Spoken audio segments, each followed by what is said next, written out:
Iki cerita jagat pewayangan kono, Simbah Sukini putri kung kawentar pare asmo. Nalika taksih butuh berjuang ambangun praja, mula yen iso aja diselekno.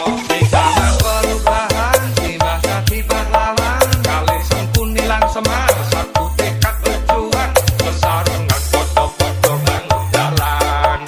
Akhire saged pikantuk kalungguhan. Nanging beda crita jagat kebak gara-gara Simbah putri sing kuat Semar lungguh digugat, Mbah putri lenggah kursi bunga hati. Simbah pikantuk layu dadi ratu. Sukini jare pahlawan demokrasi, Sukini Satria Revolution Lensan Simbah putri rokokake, golek sangu urip ning donya iki.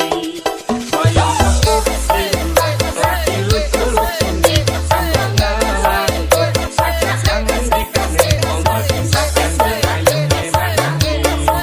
Dadi terus buka-buka wayahe. Simbah Sukini putri tambah ngekirisi, dadi dewane nagari punggawa emansipasi, ngaton calon menteri gubernur bupati. Waton munira ana sing nandini, iki namung cerita jagat pewayangan ing babagan donya, kudu dilaras tenanan sakabehing ditata pengin lumut dadi raja, kudu sapa rupa agung lan ato. Nanging beda cerita jagat kebak gara-gara Simbah putri